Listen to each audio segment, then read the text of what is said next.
اس معاشرے میں عورت ہی نہیں مرد بھی مظلوم ہے نا، محنت کش ہے، استحصال کا شکار ہے. اب یہ اور بات ہے کہ وہ گھر جا کے اپنی بیوی کو مار سکتا ہے، بیوی نہیں مار سکتی. کیا جینڈر پہ بات کرنے کے لیے کلاس پہ بات کرنا ضروری ہوتی ہے؟ سرمایہ داروں نے تو پوری کوشش کی کہ جینڈری پہ بات کریں. فیمنزم کے جتنے بھی ڈیمانڈس تھیں ان کا حل سوشلزم سے جڑا ہوا تھا. ہماری نسل نے جو جوانی میں خواب دیکھے تھے وہ تو انقلاب کے دیکھے تھے، وہ انقلاب تو نہیں آیا. چین کے حوالے سے ہم لوگ اتنے جذباتی تھے، ماؤ زیدونگ، چیو ان لائی، یہ لوگ ہمارے آئیڈیل، اور ہم لوگ چاہ رہے ہیں پاکستان میں بھی ویسا ہی انقلاب آ جائے.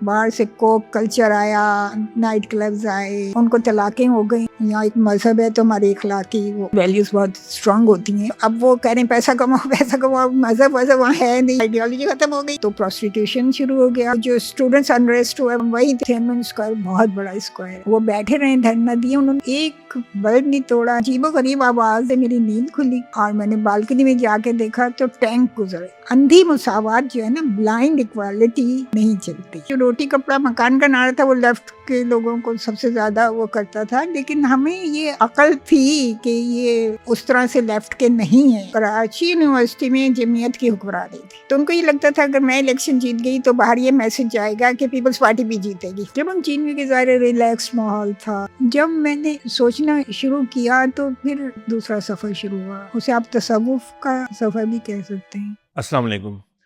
آج ہمارے ساتھ مہناز رحمان صاحبہ موجود ہیں، اور مہناز رحمان صاحبہ کا کئی تعارف ہیں پاکستان میں، جو خواتین کے حقوق کے لیے کام کرنے والے نمایاں ترین ایکٹیوسٹ ہیں.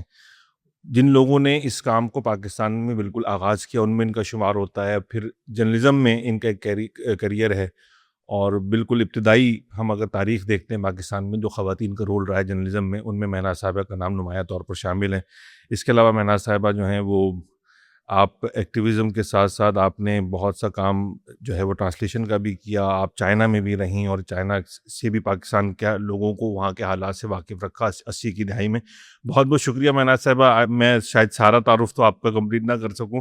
ایک تعارف وہ ہے جو کہ آپ ایسا بھی ہے کہ آپ ہمارے استاد اور ہمارے مینٹور جناب احفاظ الرحمان صاحب کی شریک حیات ہیں.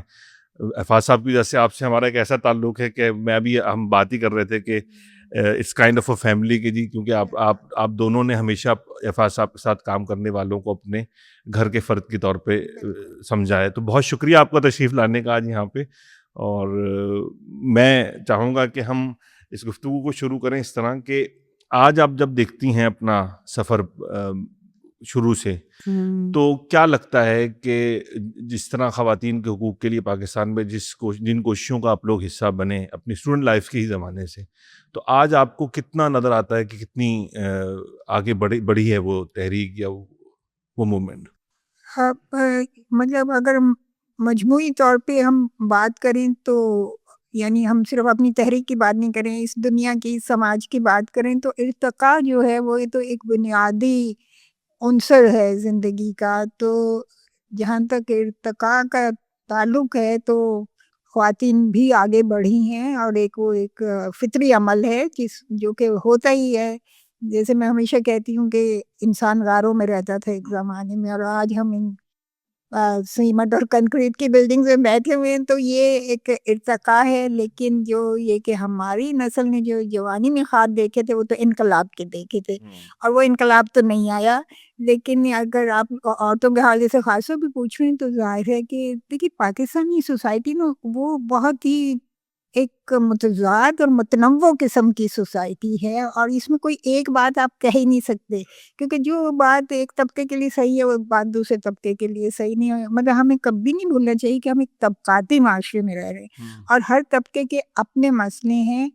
اور جہاں تک جینڈر کا سوال ہے تو ظاہر ہے کہ عورتوں کو اگر عورت ہونے کی حیثیت سے کچھ کامن مسئلے بھی ہیں، چاہے وہ کسی بھی طبقے کی ہوں، مطلب ان کی نوعیت بدل جاتی، لیکن مردانہ حاکمیت والا معاشرہ ہے تو وہ اعلیٰ طبقے کا مرد اور طرح سے عورت کو دبا رہا ہوتا ہے، اور لوور کلاس کا مرد اور طرح سے عورت کو دبا رہا ہوتا ہے. لیکن بنیادی مسئلہ جو اتنے سارے یعنی کام اور بال سفید کرنے کے بعد میں جس نتیجے پہ پہنچی ہوں یہی ہے کہ دیکھیے دو چیزوں کو ہمیں یاد رکھنا چاہیے جب بھی ہم پاکستان کی عورت کی بات کرتے ہیں، کہ ایک تو یہ کہ پاکستان میں ہم طبقاتی معاشرے میں رہ رہے ہیں، اور دوسرے پدر سری معاشرے میں رہ رہے ہیں.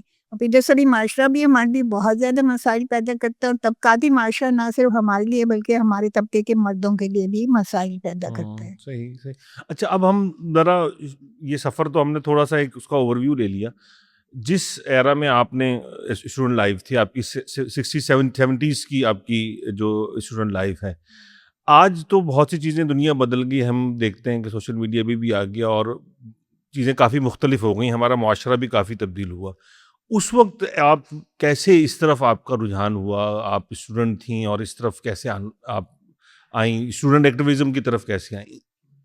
جو 60s کا جو اشرہ تھا، 60 کا اشرہ جو تھا، جس کے آخری سال تھے، وہ تھے ہی بہت انقلابی ہاں، اور سال ہنگامہ تھے، خیز۔ اور بہت تحریکیں چل رہی تھی دنیا بھر میں۔ فرانس کے اسٹوڈنٹس جو تھے ان کی تحریک چل رہی تھی، پھر بہت سی نئے نئے ملک آزاد ہو رہے تھے، جی۔ اور وہ ایک پورا ماحول تھا۔ میں لوگوں سے یہ کہتی، جیسے لوگ کہتے ہیں کہ آج کل یہ نہیں ہو رہا، وہ نہیں ہو رہا، یا آپ نے جب وہ کیسے کر لیا، یا جب وہ کیسے سوچ لیا، تو اس میں ہمارا کوئی کمال نہیں تھا۔ ایک بین الاقوامی صورتحال ایسی تھی جس میں لوگ انقلاب کی بات کر رہے تھے، جس میں مطلب عجیب عجیب موومنٹس، یا ہپی موومنٹ بھی ہمارے زمانے میں چلی تھی، جو کہ بہت ہی ایک یونیک قسم کی تحریک تھی۔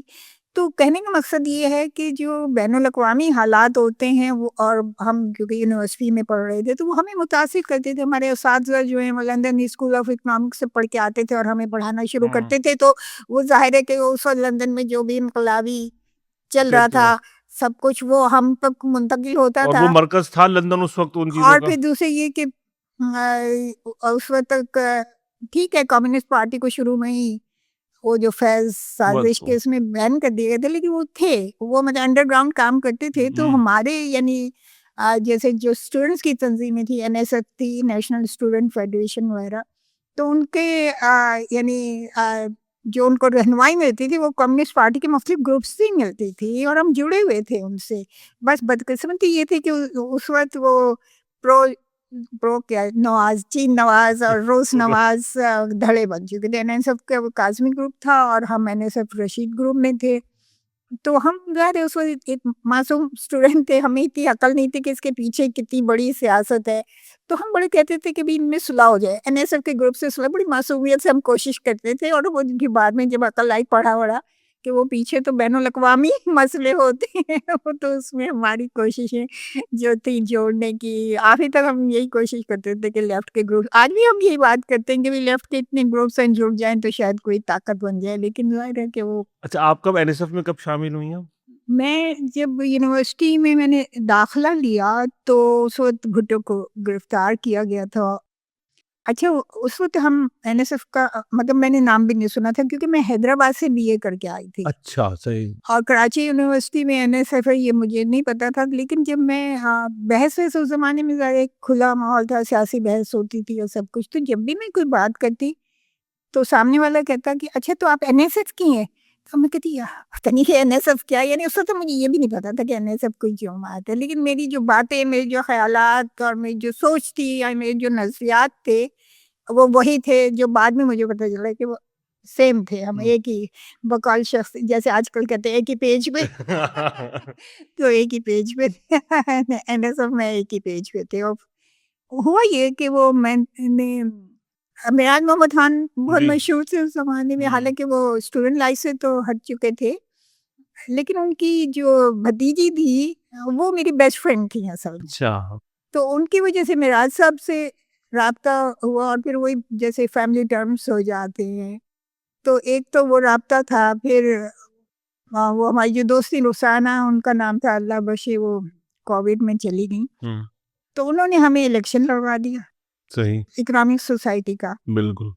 اچھا، پہلا تو یعنی کہنے چاہیے پٹاخہ یہی پڑا کہ آج تک ایک لڑکی نے لڑا نہیں تھا یہ الیکشن، کیونکہ اکنامکس ڈپارٹمنٹ اس زمانے میں آرٹس فیکلٹی کا سب سے بڑا ڈپارٹمنٹ تھا، تو اکنامک سوسائٹی کی کوئی لڑکی لڑ رہی ہے، باقاعدہ لوگ مجھے سمجھانے آتے تھے کہ آپ ودرا کر لیں کسی دوسری پوزیشن کے لیے، لیکن ہم لوگ بھی اڑ گئے تھے۔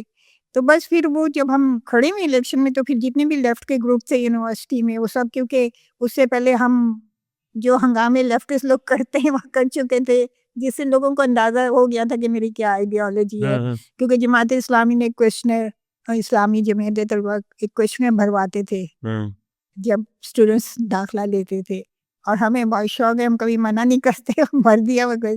اب اس میں ظاہر ہے کہ وہ آپ کے خیالات جاننے کی کوشش کرتے ہیں. تو اب ہمارے, اور خاصا مذہب کے حوالے سے, تو ہمارے ظاہر اقبال, علامہ اقبال والے خیالات کا ہم نے اظہار کیا اس میں, لیکن وہ لوگ سمجھ گئے کہ یہ ہماری طرف کی نہ ہے. تو وہ ایک گروپنگ ہو گئی تھی. تو وہ باقاعدہ ایک, اس وقت پیپلز پارٹی بھی نئی بنی تھی, تو اب جماعت اسلامی کو پھر یہ بہت ڈر لگا کہ اگر کوئی لیفٹسٹ جو کھلم کھلا لیفٹ کی بات کر رہی ہے بلکہ اگر وہ جیت جائے, جب تک الیکشن نہیں ہوئے تھے 70 کے الیکشن نہیں ہوئے تھے نا, تو ان لوگوں کو یہ لگتا تھا کہ کیونکہ کراچی یونیورسٹی میں جمعیت کی حکمران رہی تھی, صحیح, تو ان کو یہ لگتا تھا اگر میں الیکشن جیت گئی تو باہر یہ میسج جائے گا کہ پیپلز پارٹی بھی جیتے گی کل کو جو الیکشن ہوں گے, کیونکہ لیفٹ کی ایک لہر چل رہی ہے اور کامیاب ہو رہے ہیں اسٹوڈنٹس. تو انہوں نے اس چھوٹے سے الیکشن کو اتنا یعنی اہمیت دے دی. ہم تو معمولی سے الیکشن سمجھ کے کھڑے ہوئے تھے, ہمیں نہیں پتا تھا کہ وہ ایک وہ سوشلزم کی اور جماعت اسلامی کی جنگ بن جائے گی. تو بہرحال بس وہاں سے پھر جو آئے ہیں پالیٹکس میں, تو آپ پہلی صدر تھے اکنامک سوسائٹی کے, پہلی فیمیل پریزیڈنٹ کراچی یونیورسٹی سے. ہسٹری میں, کراچی یونیورسٹی کی ہسٹری میں کبھی کسی لڑکی. اچھا چلے, میں تھوڑا سا ایک اور چیز, کیونکہ ہم ابھی جیسے بات کر رہے تھے کہ ایک لوگ جو ہے نا کچھ پرسنل جرنی بھی جاننا چاہتے ہیں لوگوں کی, تو وہ دور ہے 60-70s کا, آپ حیدرآباد میں گریجویشن, یہ کیا آپ کے خاندان میں لوگ تھے جن کا جو ہے یہ شوق تھا یا نظریات کی طرف سے, یا آپ کی اسٹوڈنٹ لائف میں آپ نے ڈسکور کیا تھا ان نظریات کو یا مطالعے کے شوق کو, یہ سفر کیسے شروع ہوا؟ میں سمجھتی اس میں میرے والدین کا, حالانکہ وہ جو بھی سیاست چل رہی تھی اس کا وہ اس طرح سے کوئی شراکت نہیں تھی, لیکن ان کا عمل دخل اس لحاظ سے تھا کہ میرے والدین وہ جنریشن تھی جسے آپ کہہ سکتے ہیں جنہوں نے پاکستان بنایا, بالکل ہے نا, وہ اس جنریشن جنہوں نے ہجرتیں کی. میرے والد نے دہلی سے ہجرت کی, میری امی نے امرتسر سے ہجرت کی, پھر یہاں کراچی میں ان کی ملاقات ہوئی, کراچی میں ان کی شادی ہوئی. بلکہ جس دن گاندھی کو گولی لگی ہے اور ریڈیو پہ اناؤنس ہوا ہے, تو اس وقت امی ابی کا نکاح پڑھایا گیا تھا. تو وہ لوگ اپنی ویڈنگ اینیورسری کبھی نہیں بھولتے, وہ کوئی دنیا بھی نہیں بھولتے, کیونکہ وہ ریڈیو پہ گاندھی کے پروگرام اس زمانے میں آتے تھے برسی میں. تو مطلب کہنے کا مقصد یہ ہے کہ وہ اس جنریشن کے ڈریمز تھے پاکستان کے بارے میں نا, وہ پاکستان آئے تھے, کچھ خواب لے کے آئے تھے. اور بہت یہ جو آج کل بہت حب الوطن کی بات ہوتی ہے, میں کہتے ہیں اصل حب الوطن وہ جنریشن تھی صحیح, جو پاکستان کا خواب لے کے پاکستان میں آئی تھی اور پاکستان کو ترقی دینا چاہتی تھی. پاکستان کے لیے ان کے سامنے, مطلب ان کے لیے پاکستان ہی تھا سب کچھ. تو اور پھر دونوں میرے جو تھے والدین, ان کو مطالعے کا بہت شوق تھا. تو کوئی اردو کا رسالہ ایسا نہیں ہوگا جو ہمارے گھر نہیں آتا ہو, کوئی ناول ایسے نہیں ہوں گے جو ہمارے گھر نہیں آتے ہوں. اچھا, ہم پہ پھر وہ پابندی بھی نہیں تھی, کیونکہ ہماری سارے سہیلیوں کے گھروں میں یہ پابندی کہ بچے یہ نہیں پڑھیں گے, بچے وہ نہیں پڑھیں گے. تو اب ہم بچے جو تھے ہم سب کچھ پڑھتے تھے. تو وہ میرے خیال سے جو اتنا زیادہ مطالعہ بچپن میں کیا, اس کا میری پرسنالٹی جو بنی اس مطالعے سے بنی, جو میں نے بچپن میں کیا, جو بڑوں کا تھا. صحیح صحیح. لیکن اس میں وہ مطالعے میں ایسی کیا چیز تھی جو آپ جو ہے, یہ جیسے اب کلاس اسٹرگل ہے یا آئیڈینٹی کے جو مسائل ہیں, ان سے آگاہی آپ کی کیسے ہوئی پھر؟ پہلے تو میں یہ بتا دوں کہ یہ آئیڈینٹی پالیٹکس میں بڑی خرابی کی. ہم لوگ تو لیفٹ کے لوگ تھے نا, ہم تو دیکھیے اس وقت تو ترقی پسند تحریک ہی ڈومینیٹ کر رہی تھی, اور ہم تو وہ دوسروں کی پڑھتے بھی نہیں تھے, بڑا ٹریش بھی چپتا تھا اس زمانے میں. لیکن ہم لوگ تو صرف کرشن چندر, شوکت صدیقی, مطلب جو بھی طرح کے, ساحل لدھیانوی, ساحل لدھیانوی کی تو تلخیاں پچھائیاں تکیے کے نیچے رکھ کے سوتی تھی بی اے میں ہاسٹل میں جب حیدرآباد گئی تھی. تو پھر قرۃ العین کا اس طرح سے وہ ان کو نہیں مانتے تھے, لیکن ان کا جو آگ کا دریا تھا ہماری جنریشن کو, تو اس نے سمجھے بس اتنا فیسینیٹ کیا کہ آگ کا دریا کہتے وہ جو سر پہ چڑھ کے جادو بولتے ہیں وہ تھا. تو قرۃ العین کے ہم دیوانے تھے, ترقی پسند جتنے بھی تھے. یہ شوکت صاحب کے ساتھ میں نے کام بھی کیا, میرے ایڈیٹر بھی تھے. تو ماحول ہی ایسا تھا نا, ترقی پسند تحریک کا جادو سر پہ چڑھ کے بول رہا تھا. بالکل لوگ صحیح باتیں کرتے تھے, غریبوں کی, مزدوروں کی, اور دوسری طرف وہ ادب برائے زندگی کی بحث بھی تھی نا. تو ہم تو آج بھی ادب برائے زندگی ہی کے قائل ہیں. اور وہ اصل میں میرے خیال شاید اگر یوں بھی ہے کہ کیونکہ ادب پڑھنا جو ہے وہ ایک لائف کا حصہ تھا اس وقت اسٹوڈنٹس کی یا لوگوں کی جو لوگ پڑھے لکھے تھے، کیونکہ یہ انٹرٹینمنٹ بھی شاید یہی بہت بڑی یہی تھی. ٹی وی تو نہیں تھا نا ہمارے بچپن میں. صحیح. تو بلکہ مجھے یاد ہے کہ ہم کھیلتے کودتے سنتے تھے، امی اور ان کی سہیلیاں باتیں کر رہی ہیں، میرے بھی صنم خانے، وہ لوگ بڑے فیسینیٹ ہوتے تھے ان ناولوں سے، کیونکہ وہ ہجرت کر کے آئے تھے. تو وہ ڈائلاگ امی دہراتی تھی کہ ہواؤں کو کیسے تقسیم کرو گے، پانی کو کیسے تقسیم، مطلب وہ بہت وہ جنریشن متاثر تھی ہجرت کے سانے واقعات سے. تو اب اس میں مولانا صاحب ہم دیکھتے ہیں کہ اب آپ نے اسٹوڈنٹ لائف سے آگے بڑھتی ہیں، تو یہ وہ وقت بھی ہے ایوب خان کے دور کے بعد. ایک تو ایوب خان کے آخری دور میں ہمیں لگتا ہے کہ پاکستان میں اسٹوڈنٹ ایکٹیویزم بہت پیک پر جاتا ہے، جو ان کے خلاف تحریک چلی، اس نے ایک طریقے سے ایک حکومت کی تبدیلی جو ہوئی، جو ٹرانزیشن ہوئی، اس میں ایک بڑا کردار ادا کیا. تو وہ دور اب ہم دیکھتے ہیں. اس کے بعد جب بھٹو صاحب کا دور آتا ہے تو آج ایسا محسوس ہوتا ہے کہ لوگ یہ سمجھتے ہیں کہ بھٹو صاحب کے دور میں ایکٹیویزم کیسا تھا، مطلب وہ کیا بہت معاون تھی حکومت، لوگوں کو اسٹوڈنٹس کو حوصلہ افزائی کرتی تھی، یا مسائل اپنی جگہ موجود تھے؟ میں تو اپنی دور کی بات کر سکتی ہوں، کیونکہ یہ میرے بعد میں یہ سب بنے نا، پی ایس ایف اور یہ جو آئے کیسر بنگالی، سردار رحیم، اور یہ سب تو میری بعد کے ہیں نا. ہمارے زمانے میں تو میں نے بتایا رشید حسن خان تھے اور کاظمی، امیر حیدر کاظمی تھے. تو سوری، آپ کا سوال کیا تھا؟ میں کہتا ہوں بھٹو دور میں پھر ایکٹیویزم کیا؟ اصل ایکٹیویزم تو وہ تھا جو ایوب خان کو ہٹانے کے لیے کیا گیا، اصل تو وہ تھا. اور جیسے میں نے آپ سے کہا کہ اس وقت میں نے این ایس ایف کا نام نہیں سنا تھا، لیکن جب ہمیں پتہ چلا کہ بھٹو کو گرفتار کیا گیا ہے تو ہم ہاسٹل میں رہتے تھے، کہ میرے پیرنٹس اس زمانے میں شکارپور میں تھے. صحیح. یہ وہ گرفتاری ہے جو ایوب خان کے دور میں ایوب خان کے دور میں ہوئی. تو ہم نے ہاسٹل میں 3-4 لڑکیاں، اچھا ان کا بھی سیاست سے کوئی تعلق نہیں تھا، جو ہماری دوست تھیں ہاسٹل میں، لیکن وہ لگ رہا تھا کہ ایک چیز غلط ہوئی ہے. جیسے ہوتے ہیں نا، جب آج بھی لوگ فیل کرتے ہیں اگر کسی کو آپ غلط گرفتار کرتے ہیں، جیسے آج کل ہو رہا ہے، تو وہ ہم نے کہا کہ ہم احتجاج کریں گے، ہم پوسٹرز بناتے. اب ہاسٹل میں بیٹھ کے ہم نے پوسٹرز بنائے بھٹو کی رہائی کے لیے، اور اپنے گروپ کا کچھ نام بھی ہم نے اس وقت سوچا تھا جو مجھے یاد بھی نہیں. اور وہاں پروکٹوریل سسٹم ہوتا تھا، اور گارڈز چوکیدار اس طرح کے گارڈز نہیں تھے اس زمانے میں، یہ تو اب آئے. بہرحال چوکیدار چاروں طرف ہوتے تھے، یونیورسٹی میں گھومتے تھے نا. تو اگلے دن اتوار تھی جب ہم ہفتے کی رات کو پوسٹر بنائے تھے، تو لڑکیاں ہاسٹل کے گھروں میں چلی جاتی، ہم لوگ رکے ہوئے تھے ہاسٹل میں. میں اور میرے ساتھ ایک دوست تھی زولوجی کی. اچھا، اس بیچارے کو سیاست سے کوئی دلچسپی نہیں، اس کے لیے ایک ایڈونچر تھا کہ ہم جا کے یونیورسٹی میں پوسٹرز لگائیں. تو وہ آگے جاتی تھی، وہ دیکھتی تھی کوئی چوکیدار نہیں راؤنڈ لے رہا، وہ مجھے اشارہ کرتی تھی، میں جلدی سے جا کے پوسٹر چپکا دیتی. اس لیے ہم نے پوری یونیورسٹی میں پوسٹر چپکائے. منڈے کو جب کھلی یونیورسٹی تو وہ دیکھا وہ چوکیدار لوگ سارے پوسٹرز اتار دیے تھے، بس ایڈمنسٹریشن بلاک میں ایک رہ گیا تھا، وہ بھی تو 1-2 گھنٹے میں اتر گیا. تو کہنے کا مقصد یہ ہے کہ بغیر جماعت میں کسی جماعت میں شامل ہوئے بھی ایک شعور تھا ناانصافی کے خلاف جدوجہد کرنے کا، احتجاج کرنے کا، مطلب ایک تھی اندر چیز تھی جو رہی ہمیشہ، جو آج بھی ہے. اب بھٹو صاحب کا دور آتا ہے اور اس کے بعد اچھا ایک چیز اور بھی بیچ میں بڑا واقعہ ہوا ایک، اب میں اس لیے جاننا چاہتا ہوں کہ تاکہ بطور ایک اسٹوڈنٹ، جو کہ اب آپ ایک ایسے اسٹوڈنٹ ہیں جو کچھ سیاسی شعور بھی رکھتی ہیں اور اب چیزوں کو سمجھتی بھی ہیں. 71 ہوتا ہے پھر اس وقت اس وقت آپ لوگ تو بالکل نوجوان تھے اس وقت نوجوان کیسے دیکھ رہے تھے اس پورے سانحے کو، اور پورا جو کچھ یہ ہماری تاریخ میں ایک ایسا دور آیا جس کے اثرات سے شاید ہم آج بھی نہیں نکل سکے.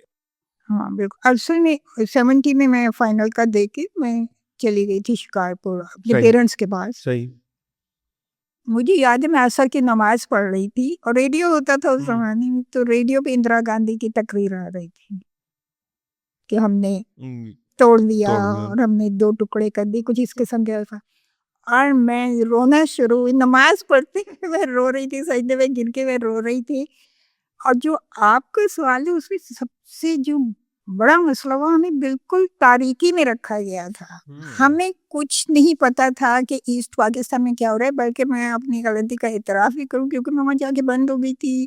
تو یہاں تو پھر بھی ذرا مطلب این ایس ایل کے لڑکوں سے پتہ چل جاتا تھا نا پیچھے کیا لائن ہے، کیا چل رہا ہے.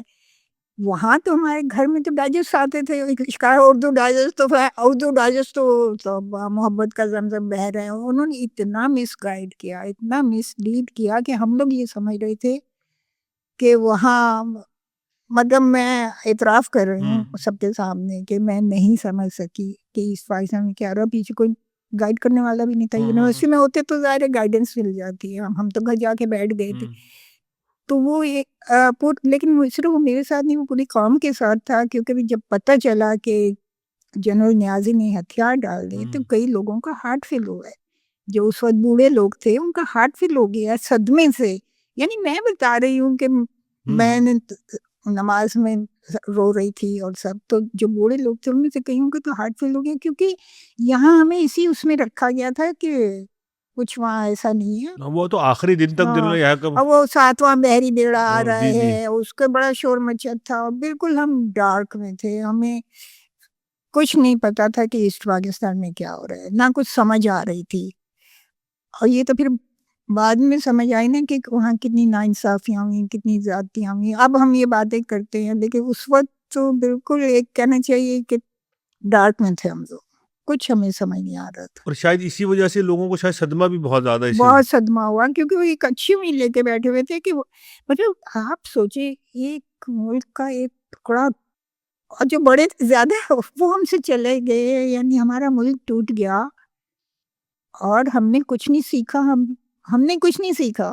اب دیکھیں نا بلوچستان میں کیا ہو رہا ہے. اگر ہم نے مشرقی پاکستان سیکھا ہوتا تو آج جو بلوچستان میں ہو رہا ہے وہ نہیں ہوتا. جو ہم نے مشرقی پاکستان میں کیا وہی آج ہم بلوچستان میں کر رہے ہیں، چاہے اب 20 میٹر بھی کار میں اٹھائی دیا سے. نہیں سچی بات ہے. ہمیں اب وہ دیکھیں اصل میں بات یہ کہ اب ہم بہت سی باتیں اگر نہ بھی کہیں تو اب لوگ بھی شاید میرے خیال پہلے سے سبھی کو اویئر ہیں، اوپن سیکرٹ ہے نا، اویئر ہیں لوگ. ہاں. اچھا اب ہم یہ دیکھتے ہیں صاحب کہ اب آپ نے صحافت کا سفر شروع ہوتا ہے آپ کو 70s میں، اور پہلا آپ کا مساوات. تو اس وقت مساوات میں جب آپ گئی ہیں تو کتنی خواتین اور تھیں اس وقت مساوات؟ بس وہ شروع میں میں اور سفورہ خیری ہی تھے، اور پھر وہ بھی چلی گئی تھی تو پھر میں ہی تھی. اکثر میں نے کام کے بھائی ایک ہی ہوتی تھی اور باقی سب مرد ہوتے تھے. اور اس وقت میں خیال اتنا ٹرینڈ جو جرنلزم جو جیسے اخبار ایک تو خواتین لکھتی تو تھیں، مطلب کہانیاں بھی لکھتی تھیں یا ڈائجسٹوں میں بھی لکھتی تھیں. اخبار کا جو میڈیم ہے یعنی جو نیوز کا میڈیم ہے اس میں خواتین کتنی مطلب ہوتی تھیں جو جس وقت آپ نے جوائن کیا ہے؟ بہت کم ہوتی تھی. اخباروں میں تو صرف خواتین کے صفحے کے لیے ایک خاتون ہوتی تھی. پھر یہ ہوا تھا کہ اخبار خواتین نکلا تو وہ بڑا ایک وہ ہوا، بڑے ہم لوگ خوش ہوئے کہ عورتوں کے لیے نکلا، اپارچونیٹیز بھی پیدا ہوئی. وہ بڑے ہم لوگ یعنی پسند کرتے تھے، دلچسپی لیتے تھے. پوری اخباری خواتین کی ٹیم تھی. پھر اخباری جہاں نکلا اس میں خواتین بڑی پاپولر ہوئی، سامنے آئیں، سعیدہ افضل، رانا فاروقی، اور ادھر اخباری خواتین مسرت جبین، شمیم اختر، شین فروخ، بالکل انیس ہارون بھی تھی. تو مساوات میں آپ کے اس وقت کون کون لوگ تھے آپ کے ساتھ مساوات میں؟ شوکت صدیقی صاحب ایڈیٹر تھے، اور عنایت حسین چیف رپورٹر تھے، اور یہ ناصر ایک چوتھائی انٹرن تھے یا تھے لیکن جونیئر تھے، مگر ہمارے ساتھ تھے، ہماری ٹیم میں تھے. اور میگزین میں حفاظ الرحمان اسسٹنٹ ایڈیٹر تھے ایکچولی، اور میگزین بھی نہیں لیا گیا تھا. اور ہمارے ساتھ تھے ایک میں ان کا انتقال بھی ہو گیا، مجھے ان کا نام بھی یاد نہیں آ رہا. مطلب کافی ایک تو یہ کہ بہت ہی وہ لیفٹسٹ اور اس طرح کی ٹیم تھی ساری. بلکہ یہ بھی ہوا کہ میں نے جب سفرہ چلیں گے وہ خواتین کا صفحہ بھی مجھے دے دیا گیا. پہلے میں یوتھ کا اسٹوڈنٹس کا کر رہی تھی، تو میں نے اس میں اینگلز کی وہ ریاست ملکیت خاندان اس کا میں نے اردو ترجمہ شروع کیا. 2-3 قسطیں چبھی نہ شاہ صاحب کو پتہ نہیں چلا، تیسری یا چوتھی قسم میں انہوں نے دیکھ لیا، ان کا یہ کیا ہو رہا ہے، یہ کیا تم لوگ چھاپ رہے ہو، اور تم لوگ یہاں انقلاب لانے آئے، یہ لیفٹ کے لوگ یہاں انقلاب لانے. ناراض ہو گئے، وہ ہم بند کروا دیا. تو مطلب ٹیم ساری بڑی لیفٹ. خود شوکت صاحب لیفٹ کا ایک بہت بڑا نام تھے، لیکن ظاہر ہے کہ وہ ایڈیٹر تھے، اور پیپلز پارٹی کی تو ایک دم پالیسی بدلی تھی نا. ہوتا ہی ہے جب آپ اقتدار میں آ جاتے ہیں تو اچھا آپ شوکت صاحب سے متعارف تو تھیں جب ان کے ساتھ آپ نے کام شروع کیا، کیونکہ ہم آج دیکھتے ہیں، میرے خیال ہم دیکھتے ہیں کہ شوکت صدیقی جیسا نیوز ایڈیٹر یا ایڈیٹر، مطلب اتنا پڑھا لکھا آدمی اور اتنا لکھنے والا آدمی، میرے خیال بہت کم ہی ایسا ہوگا دنیا میں، ایسے ایڈیٹرز ہوں گے جتنا شوکت صاحب تھے. تو وہ ان کے ساتھ آپ نے کام کیا، اور اس وقت ہم دیکھتے ہیں کہ پاکستان کی صحافت میں لوگ بھی کیسے کیسے تھے. کیسے اب دیکھیے فیض احمد فیض پاکستان ٹائمز کے ایڈیٹر رہے، جی.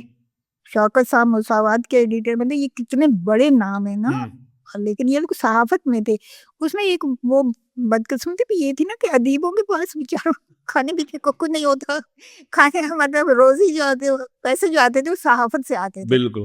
کیونکہ ہمارے ہاں تو کتنا ہی بڑا ادیب ہو، ادب لکھ کے وہ روٹی نہیں کھا سکتا. وہ کتابوں سے تو پیسے نہیں ملتے نا اس کو. اور خاص طور اس زمانے میں، اب تو پھر بھی یہ ہے کہ کچھ چینجز آئے ہیں، ڈائجسٹ وغیرہ یہ وہ، لیکن اس زمانے میں تو مطلب وہ جو خالص ادب لکھتے تھے اس سے وہ روٹی تو نہیں کھا سکتے تھے، تو وہ پھر صحافی بنتے تھے. صحافت میں منو بھائی اور پتہ کون کون تھے. آپ نے بھی ایک ریفرنس دیا بڑا دلچسپ کہ پیپلز پارٹی ظاہر مساوات کے پیچھے پیپلز پارٹی ہی تھی، اس کو ہی اخبار تھا وہ. آپ ایک چیز اور کی، کیونکہ جو لیفٹ سے لوگ وابستگی رہی، چاہے فکری طور پہ رہی، چاہے ایکٹیویزم کے طور پہ بھی رہی، ان کو ایک بڑا ایک عجیب تجربہ تھا کہ اقتدار میں تو آگئے بھٹو صاحب، لیکن اس کے بعد پھر لیفٹ میں ہی دو طرح کے لوگ بن گئے، جن میں سے بعض لوگوں نے کہا سمجھا کہ یہ ایک اچھا تجربہ تھا، یہ اس نے فائدہ پہنچایا پاکستان میں طبقاتی اسٹرگل کو، اور کچھ لوگوں نے کہا کہ نہیں بھائی یہ تو اب اپنی پریکٹیکل مجبوریوں کا شکار ہو گئے. آپ لوگوں کا کیا انڈرسٹینڈنگ تھی پیپلز پارٹی کے بارے میں؟ ہمارا یہ تھا کہ ہم لیفٹ کے پاس کوئی اتنا کیرسمیٹک لیڈر نہیں تھا، تو بھٹو یعنی اور خاص طور پہ جو روٹی کپڑا مکان کا نعرہ تھا وہ لیفٹ کے لوگوں کو سب سے زیادہ وہ کرتا تھا. لیکن ہمیں یہ عقل تھی کہ یہ مطلب اس طرح سے لیفٹ کے نہیں ہیں پیپلز پارٹی، لیکن بہت سے لیفٹ کے لوگ خاص طور پہ نئے لوگ وہ لیفٹسٹ بنے پیپلز پارٹی میں شامل ہو کے وہاں شروع میں، کیونکہ پیپلز پارٹی نے بھی اپنا پوسچر دیا ہوا تھا. کچھ لوگ بھی تھے، شیخ رشید وہ جو بابا سوشلزم، بابا سوشلزم وغیرہ. اب انہوں نے بڑی اچھی اسکیمیں بھی شروع کی. وہ آپ کو یاد ہوگا کہ یہ جو جینرک نیم دوائیوں کے جو انہوں نے کیے، اس سے وہ کتنی زبردست اسکیم تھی سماج داروں کے خلاف. اس طرح کے لوگ تھے تو وہ ایک امیدیں بھی تھیں کہ کچھ بہتر ہوگا. لیکن وہ جب کچھ وہ بیانات بھی پھر وہ آئے کہ وہ ادھر جانے نہیں دیں گے اسمبلی کے اجلاس سے اور اس طرح، تو ہم جیسے لوگ تو ظاہر ہے کہ بہت مایوس ہو گئے تھے نا کہ یہ کیا بات ہے. دیکھیے مطلب شیخ مجیب کو ہمارا وزیر اعظم ہونا چاہیے تھا، نہیں ہوئے. پھر آپ چیف سویلین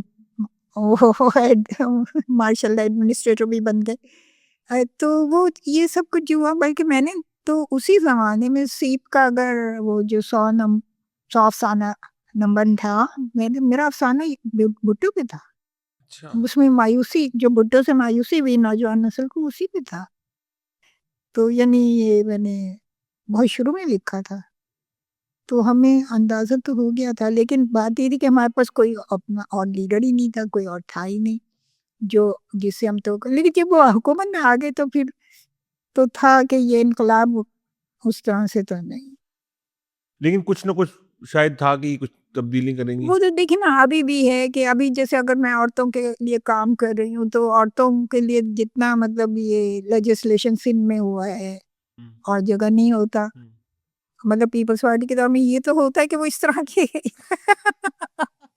اقدامات تو کرتے رہتے ہیں نا کہ ہمیں تسلی بھی ہوتی رہتی ہے. لیکن یہ کہ اسٹرکچرل چینجز جسے کہتے ہیں نا، ساختیاتی تبدیلیاں، وہ تو وہ کبھی نہیں لائیں گے.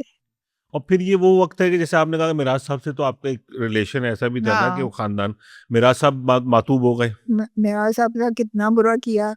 لیکن پھر وہی جو میراث صاحب کا ایٹیٹیوڈ تھا وہی ہمارا تھا نا کہ جب بھٹو پہ وقت پڑا تو ہم سب بھٹو کے ساتھ کھڑے ہو گئے. کیونکہ ہم لوگوں کے خون میں کچھ یہ ہے کہ جو مظلوم ہوتا ہے ہم اس کے ساتھ کھڑے ہو جاتے ہیں، جس کے ساتھ بھی زیادتی ہو، چاہے ہمیں اس سے اتفاق ہو نظریاتی طور پہ یا نہیں. جیسے آج کل عمران خان کے ساتھ ہے، اب ہمارا کوئی نظریاتی لینا دینا نہیں ہے، لیکن ہم اس کے لیے کہتے ہیں کہ بھئی زیادتی ہو رہی ہے، غلط ہو رہا ہے. جو انسانی حقوق ہیں قیدیوں کے اس کو بھی ملنے چاہیے، اور جو سیاسی رہنماؤں کے ساتھ ہونا چاہیے اس کے ساتھ بھی وہی ہونا چاہیے. تو بات یہ نہیں ہے کہ ہم کسی کے طرفدار ہیں یا کچھ، ہم اصول کی بات کرتے ہیں. اب ہم آپ نے بالکل صحیح کہا کہ ایک تو یہ اسٹرگل تھی کہ جو بھٹو صاحب جب مارشاء اللہ لگا اور ضیاءالحق جو ہے اقتدار پر آ گئے، تو یہ ایک طریقے سے ملک میں دو تین سطح پہ ہم دیکھتے ہیں کہ چیزیں تبدیل ہونا شروع ہوئیں. اور اسی دور میں ہمیں لگتا ہے جیسے کہ خواتین کا جو ایکٹیویزم ہے خواتین کے حقوق کے لیے، اس کو بھی ایک طرح کا رائز ملا. بالکل. تو اس دور میں کیا آپ دیکھتے ہیں اس کو کہ وہ کیا وقت تھا جس طرح؟ اس وقت میں امن اخبار میں کام کر رہی تھی، اور ضیاءالحق کا یہ جو زمانہ تھا سینسرشپ تھی، اور جو اخبار تیار ہو کے پریس انفارمیشن ڈپارٹمنٹ جاتا تھا وہاں چیک ہوتا تھا، خبریں اکھاڑی جاتی تھی. تو اس دور میں میں نے کام کیا ہے ایز اے صحافی، تو ہم نے دیکھا ہے وہ سب کچھ. اب بات یہ تھی کہ میں بچوں کو بھی بتاتی ہوں، نئی جنریشن کو، جب بھی میرے ساتھ کوئی ورک شاپ لیتی ہوں میں بتاتی ہوں کہ مطلب بہت اوپن سوسائٹی تھی. ایوب خان کے زمانے میں جب ہمارا بچپن تھا اور ہماری امی کی نسل جوان تھی، تب بھی بہت اوپن سوسائٹی تھی. اور جو آئی ڈی قوانین بنے ایک سے زیادہ شادی کے، وہ ایوب خان کے زمانے میں بنے، یعنی ہماری ماؤں کی جنریشن نے بنوائے کہنا چاہیے. تو ایک اوپن سوسائٹی. پھر بھٹو کے دور میں ایک اوپن سوسائٹی تھی، ظاہر ہے کہ ایک ماڈرن سوسائٹی تھی. ضیاءالحق جب آیا ہے تو ایسے لگا کہ وہ ٹائم ٹریول ہوتے نا، کہ آپ وقت میں پیچھے چلے گئے. یعنی اس وقت 20ویں صدی تھی، ابھی 21ویں صدی شروع نہیں ہوئی تھی، 20ویں صدی تھی، تو لگتا تھا 18ویں 19ویں صدی میں چلے. اب آپ یہ سوچیں کہ کراچی کے ماڈرن لوگ جو یونیورسٹیوں میں پڑھے ہیں، جب اچھا بار یہاں ہوتے تھے، شراب پہ پابندی نہیں تھی، نائٹ کلبز ہوتے تھے. ابھی میں راستے میں بتاتی آ رہی تھی اپنی نواسے کو میٹروپولیٹن کا کہ وہاں نائٹ کلبز ہوتے تھے، اور باہر کے ملکوں سے کیبرے ڈانسرز آتی تھی. ایک پرنسس امینا کہلاتی تھی، جو اس وقت وہاں کا شاہ فاروق تھا نا ایجپٹ کا آخری بادشاہ، اس کی فیورٹ وہ تھی. تو وہ میٹروپول آ کے پرفارم کرتی تھیں. اور مطلب Karachi was such an open society. Night clubs تھے، بارز تھے، ادیب و شاعروں کے ڈسکشنز ہیں. مطلب آپ کو جو بھی ہے، میں یہ نہیں کہہ رہی کہ یہ چیزیں اچھی ہیں یا بری ہیں، کل کو میرے پیچھے مولوی پڑ جائیں. تو لیکن بات یہ ہے کہ آزادی تھی. تو جب ضیاءالحق کا دور آیا، اور یہ جو سب سے پہلی موومنٹ تو صحافیوں نے چلائی نا، اور وہ جو کوڑے مارے گئے، وہ یعنی ہم لوگ تصور نہیں کر سکتے تھے کہ ہم جس پاکستان میں رہ رہے ہیں، جو اتنا ماڈرن پاکستان ہے، اس میں ایک دم یہ ریورس میں گاڑی چلنے لگے گی. افغانستان کی جنگ میں جو ہم نے شرکت کی، جو ہم نے پراکسی وار لڑی امریکہ کی، سب سے بڑی خرابی پاکستان میں اس سے پیدا ہوئی. اور وہ کنٹینیو ہے، ہم پراکسیز لڑتے جا رہے ہیں، ہم نے اپنا پیشے بنا لیے پراکسیز لڑ. تو اس میں آپ اب جیسے آپ نے خود ہی اس کا ذکر بھی کیا، جو صحافیوں کی تحریک تھی، تو اب ہم تھوڑا سا ایسی گفتگو چلے گی ہماری. تو اس میں اس تحریک کے ایک بڑے بنیادی کردار تھے جناب احفاظ الرحمان صاحب. تو احفاظ صاحب سے آپ کی ملاقات جو ہے وہ مساوات میں ہی ہوئی تھی. تو وہ کچھ ہمیں بتائیں، کیونکہ ہم آپ دونوں کو دیکھتے تو رہے ہیں، کچھ ذرا لوگوں کو پتہ چلے کہ احفاظ صاحب اس وقت تو کافی ایک ایکٹیو رول ادا کر رہے تھے صحافت میں. بالکل بالکل، وہ پی ایف یو جے میں بھی تھے، اور یہاں کراچی یونیورسٹی جرنلسٹ میں بھی تھے، اور جو تحریک میں بھی ان کا ظاہر ہے کہ کافی بڑا رول تھا. کیونکہ برنا صاحب تو جیل چلے گئے تھے، تو یہ ان کو کہا گیا تھا کہ تم لوگ گرفتاری مت دو، انڈر گراؤنڈ ہو جاؤ اور تحریک چلاؤ. تو یہ لوگ باہر تھے. کہاں تحریک سے شروع کروں؟ ہاں، تحریک سے شروع کروں. یا یہ کہ شادی سے شروع کر رہے ہیں میرے خیال. جیسے میں نے کہا نا کہ اس وقت وہ چین نواز اور روس نواز. اچھا، اس میں ذرا یہ بتا دیجیے کہ چین نواز گروپ کون سا تھا اور وہ کون سا تھا؟ چین نواز گروپ رشید حسن خان والا تھا، جس میں ہم تھے، آپ لوگ تھے جس میں. اور روس نواز وہ امیر حیدر کاظمی والا گروپ تھا.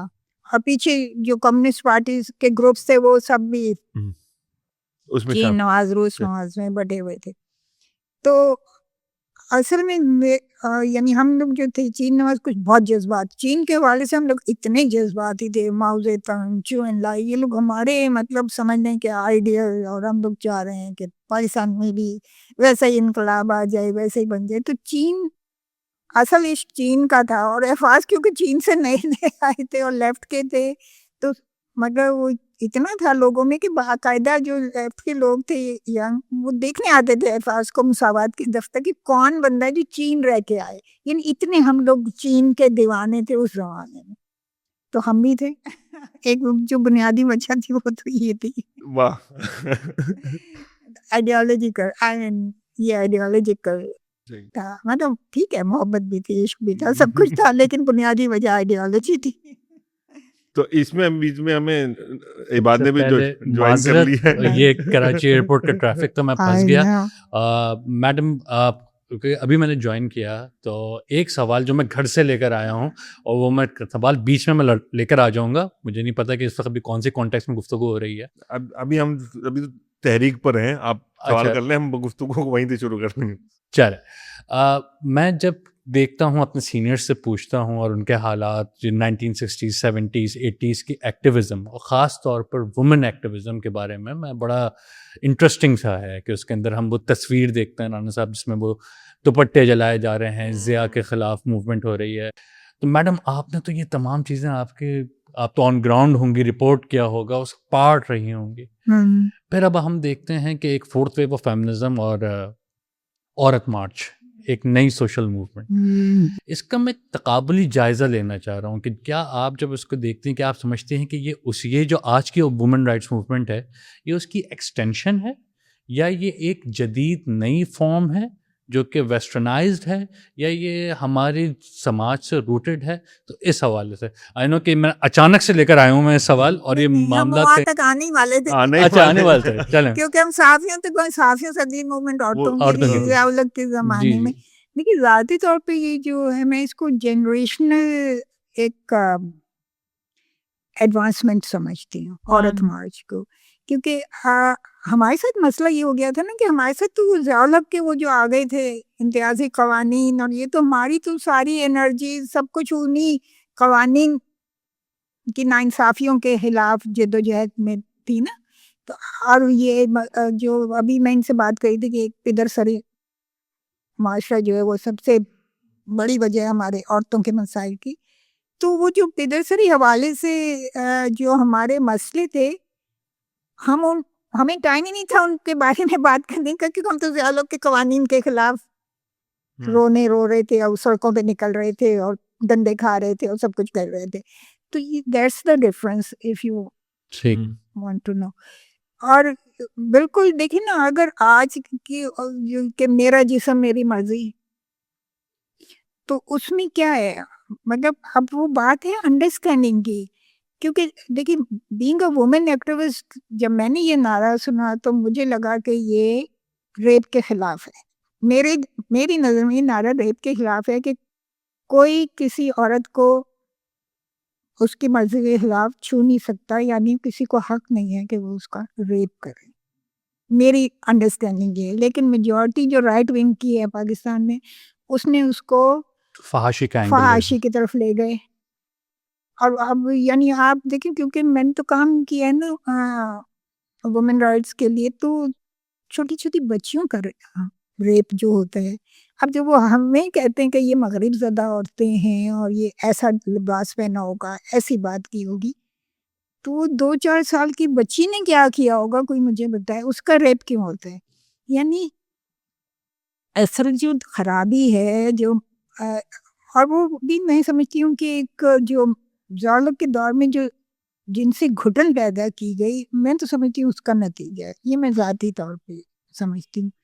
تو آپ کے سوال کا جواب ہوا ہے یا میں مجھے اس چیز میں اسی سوال کو میں آگے بڑھاؤں گا کہ جب آپ یہ جو بھی ہم یہ دیکھتے ہیں کہ یہ ضرور ہوا ہے کہ وومن رائٹس موومنٹ ایکسپینڈ ہوئی WDF کے بعد، پھر ایک جنریشنل چینج آیا، جو آج آپ جنزی کا ایکٹیوسٹ دیکھتے ہیں, ملینیل ایکٹیوسٹ, تو ہم تو مجھے لگتا ہے میں اپنے بڑھاپے کا اقرار کر رہا ہوں کہ ملینیلس بوڑھے ہو گئے. تو جنزی ایکٹیوسٹ جو آپ دیکھتے ہیں, آپ انہیں کیسا پاتی ہیں؟ کیا آپ انہیں ڈو یو تھنک کہ انہوں نے آپ کی موومنٹ کو آگے بڑھے, یا انہیں کچھ سیکھنے کی ضرورت ہے, یا ابھی وہ کس اسٹیج پہ ہیں, اس کے بارے میں آپ کا کیا خیال ہے؟ یہ تو چلیں ابھی باتیں شروع ہوئی نا, لیکن جنریشن گیپ کی بات تو ہم ہمیشہ سے کرتے ہیں نا. تو یہ ایک part of generation gap in the sense کہ ہر زمانے کے جو نوجوان ہوتے ہیں ان سے جو پچھلی نسلیں تھوڑی سی خائف ہوتی ہے, کیونکہ مجھے اس نسل کو دیکھ کے پھر مجھے اپنا زمانہ یاد آتا ہے, کیونکہ ہم جو کچھ کر رہے تھے وہ ہمارے پیرنٹس کے لیے اتنا ہی ریڈیکل, ہاں ریڈیکل تھا اور عجیب و غریب تھا. کہ ان لوگوں کو کیا ہو گیا, یہ کیا سرمایہ داروں کے خلاف باتیں کر رہے ہیں, کوئی ہمارے پولیٹیکل تھا نا.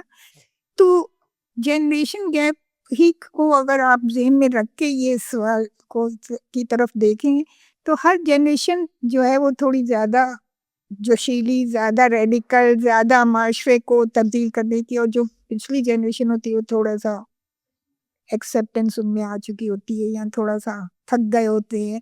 تو یہ ایک سفر ہے جو ہر جنریشن کا. اب میں اکثر سوچتی ہوں کہ جیسے علی گڑھ کے لڑکے تھے, ہیں علی گڑھ کے لڑکوں کا آپ سوچیں دیکھیں اس زمانے کا, پھر اس زمانے کی سوچ اتائے وغیرہ جیسی لڑکیاں جو تھیں جو پردے کے پیچھے سے مشاعروں میں شرکت کرتی تھیں اور مجاز کے بارے میں شرطیں لگا کرتی تھی کہ وہ کس سے شادی کریں. تو دیکھیے یہ تو جنریشنل ایک جرنی ہے, میں اس کو ایسے. اچھا, اس میں ایک چیز بات نے کی مہناز صاحبہ, اب تھوڑا سا ہم جس طرف تھے نا وہ میں اسی سے ذرا ہم کنیکٹ کریں اس کو, کہ جب یہ ایکٹیویزم آتا ہے, جب ضیاء کی حکومت آ گئی اور ہم دیکھتے ہیں کہ صحافی بھی میدان میں ہیں, کیونکہ ہر سطح پہ لوگوں کو کچھ نہ کچھ ان کے ایشوز تھے, کنسرنز تھے, بہت برننگ مسائل تھے رائٹس کے. ہاری بھی میدان میں ہیں, خواتین بھی ہیں.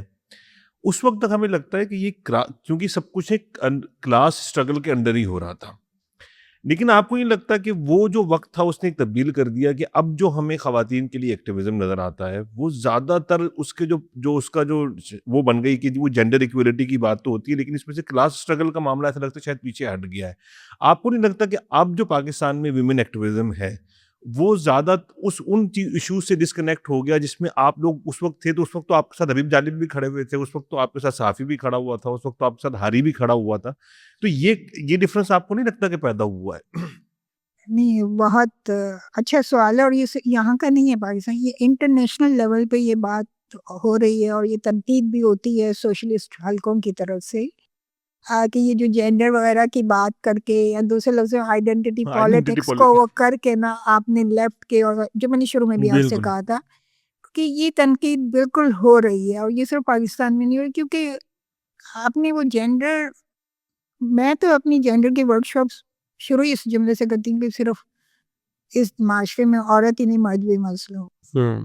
دیکھیے سرمایہ دار نظام ہے تو مرد بھی مظلوم ہے نا, وہ اگر ظاہر محنت کش ہے, مزدور ہے, تو وہ سرمایہ دار کے استحصال کا شکار ہے. اب یہ اور بات ہے کہ وہ گھر جا کے اپنی بیوی کو مار سکتا ہے, بیوی نہیں مار سکتی, تو وہاں پہ پدر سلی آ جاتی. تو دونوں مسئلے ہیں جہاں سے میں نے بات شروع کی تھے. آپ کے سوال کا جواب ہو گیا؟ بالکل بالکل, میرا سوال ہو گیا. میں اسی بات کو اگر تھوڑا کنٹینیو کریں گے آپ کو, اب اس کو کیسے ہم اس کو ایڈریس کرنا چاہیے, کیونکہ دیکھیں اب مسئلہ کیا ہے, اس وقت جو خواتین کے بہت پرٹیننٹ ایشوز ہیں, مطلب کراچی جیسا شہر ہے, کراچی میں ورکنگ ویمن میرے خیال پاکستان کے کسی بھی شہر سے زیادہ ہوں گی.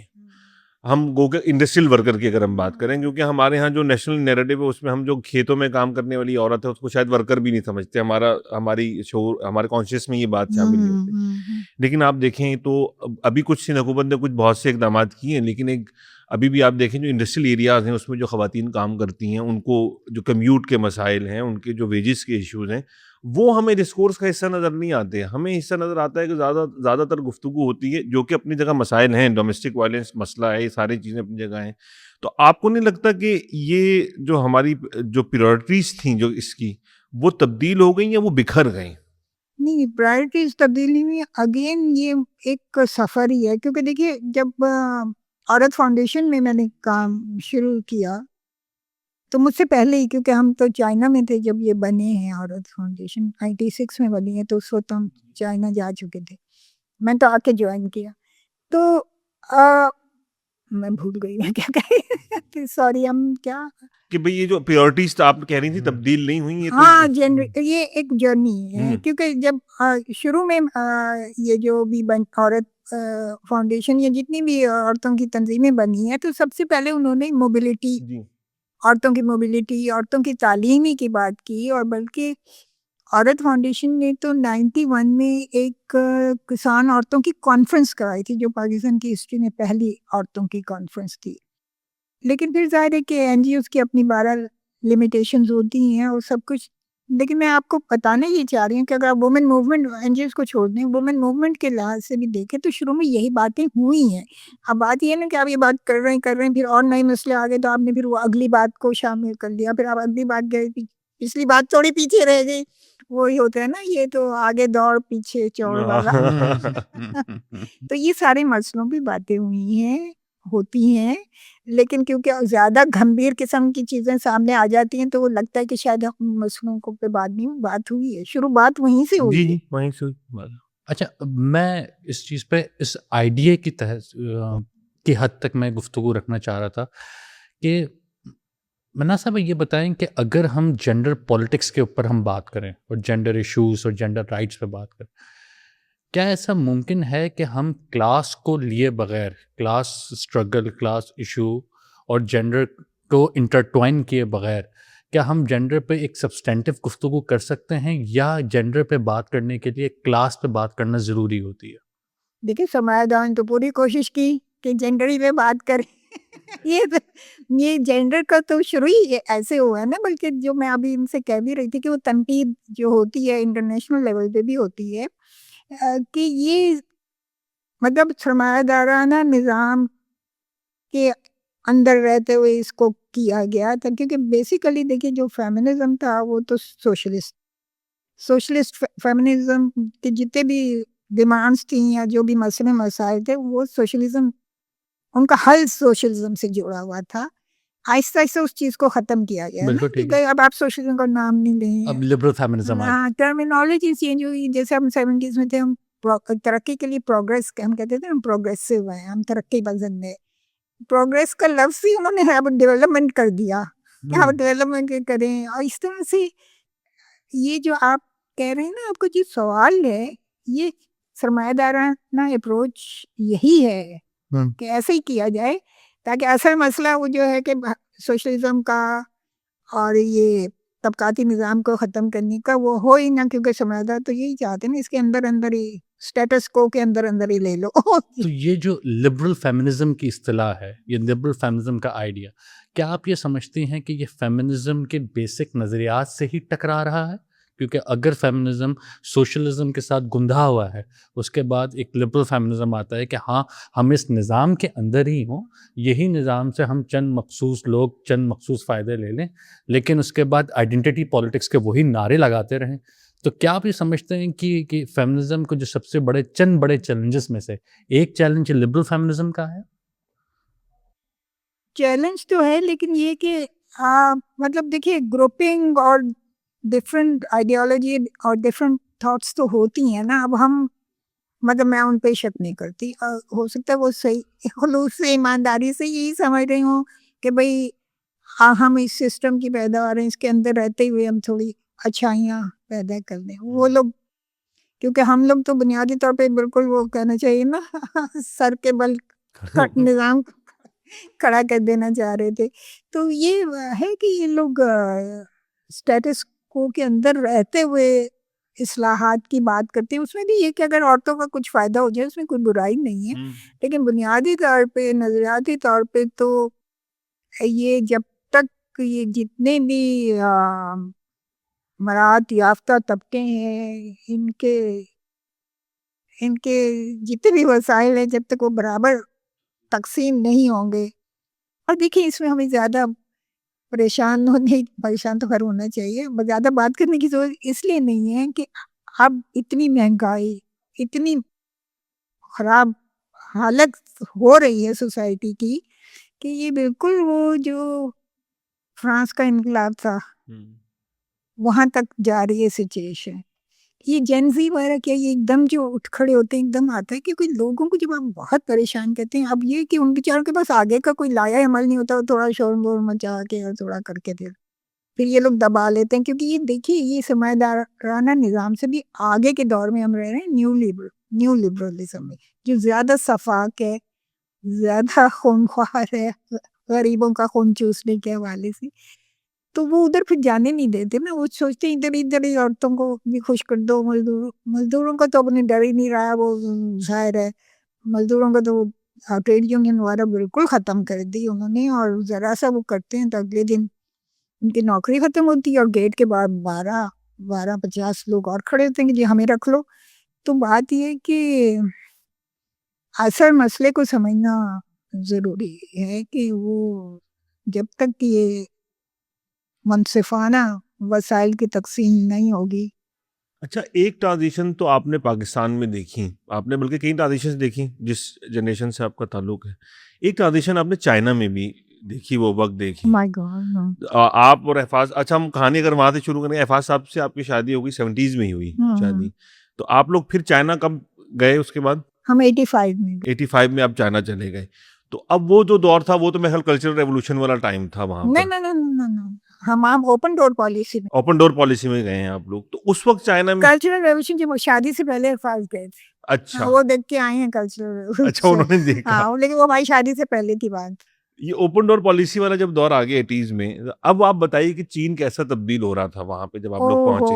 وہ تو اتنے انٹرسٹنگ ڈیز، بہت ہی دلچسپ زمانہ تھا. یعنی روز ایک نئی پالیسی آتی تھی، اور وہ جو اسٹوڈنٹس انریسٹ ہوا وہ ہمارے سامنے صحیح، وہ ہوا. اسکوائر ہم وہی تھے تھیانمن اسکوائر میں جو ہوا. تو وہ مطلب گورنمنٹ چاہ رہی تھی کہ ان کی سمجھ میں آ گیا تھا کہ وہ بغیر انسینٹیو دیے، بغیر ذاتی کیا کہتی مطلب انسینٹیو، کوئی آپ کے پاس کوئی ملکیت ہو، ہاں آپ کے پاس کوئی ملکیت کا انسینٹیو دیے، زمینوں کا انسینٹیو، ان کسانوں کو زمینیں بھی دی تاکہ، کیونکہ پتہ ہے وہاں ہوتا کیا تھا کہ جو امیر میں ذاتی وہ ہے کہ سوشلزم جو ناکام ہوا وہاں، کہ وہ اس کمیون بنا دیے تھے. اب سب مل کے زراعت کر رہے ہیں نا، اب جو بھی پیداوار ہوئی وہ سب میں مل کے تقسیم ہو رہی. اب جس نے زیادہ محنت کی اس کو بھی اتنی مل رہی ہے، اور جو حرام قسم کے ہو گئے ان کو بھی اتنا ہی مل رہا ہے. تو ایک کچھ یہ میری دیکھ میں ذاتی بات تجزیہ ہے کہ اندھی مساوات جو ہے نا، بلائنڈ اکوالٹی نہیں چلتی، بلائنڈ اکوالٹی نہیں چلتی. اور وہ جو سوشلزم کے نام پہ وہ بلائنڈ اکوالٹی تھی نا، اس سے پھر لوگ، یعنی جب 85 میں ہم گئے ہیں تو مارکیٹس میں سبزیاں نہیں تھیں، صرف وہ ان کی ایک خاص قسم کی گوبھی ہوتی ہے وہ بھری ہوئی تھی سبزیاں. اور جیسے انہوں نے یہ ان کو زمینیں دیں، کسانوں کو انسینٹیوز دیے، مارکیٹس بھر گئی نئی نئی سبزیوں سے. پھر وہاں گورنمنٹ کا بھی ہے کہ وہ زرعی سائنس پہ تحقیق پہ بہت توجہ دیتے ہیں، تو گورنمنٹ کی طرف سے بھی ایک وہ تھا کہ وہاں سے بھی وہ مل رہی تھی انکریجمنٹ. تو ایک وہ تو اتنا عجیب و غریب تجربہ ہے کہ اس کو تو میرے خیال ہے اس کے لیے تو پوری ایک کوئی پی ایچ ڈی کرے تو تبھی سمجھ میں آئے گا. لیکن یہ تھا کہ حکومت چاہتی تھی کہ خوشحالی آئے، اور ان کو سمجھ آ گئی تھی کہ اس کے لیے ہمیں ان کو جو ہم نے سب کچھ لے لیا تھا وہ دینا ہوگا. آپ لوگوں کا قیام کہاں تھا وہاں چائنا میں؟ ہمارے فرینڈشپ ہوٹل تھا اس میں، بیجنگ میں، اور وہ بنیادی طور پہ بنا تھا روسی ایکسپرٹس کے لیے. جب چین میں 1949 میں انقلاب آیا تھا تو ان کو سمجھانے سکھانے کے روسی ایکسپرٹ آئے تھے، ان کے لیے وہ بنے تھے کچھ اپارٹمنٹس نا، اس کو انہوں نے فرینڈشپ ہوٹل. تو آپ لوگوں کا قیام کتنا عرصہ رہا وہاں؟ 8 سال. 8 سال. تو ان 8 سالوں میں کیا کیا تبدیلیاں آپ کو اپنے، کیونکہ وہاں تو آپ لوگوں سے ملتی بھی تھیں، آپ کے ساتھ دیگر لوگ فیملیز بھی تھیں، وہ کیا تبدیلیاں آ رہی تھیں 92 93 تک؟ دیکھیے اتنے سالوں تک نا ان لوگوں نے صرف نیلا وہ جو ماؤ سوٹ تھا نا وہ پہنا تھا. تو وہ جب ان کو اجازت ملی کہ وہ مختلف کلرز پہن سکتے، وہ تو اتنے خوش ہوتے تھے، مطلب لڑکیاں اتنی خوش ہوتی تھی کہ آپ سوچیں نا، اب ہم اپنے معاشروں میں بیٹھ کے تو یہ سوچ بھی نہیں سکتے کہ ہم پہ رنگوں کی بھی پابندی ہوگی، لیکن وہ پوری جو قوم تھی ایک عرب کی وہ معصوم نیلے رنگ کا پہنتی.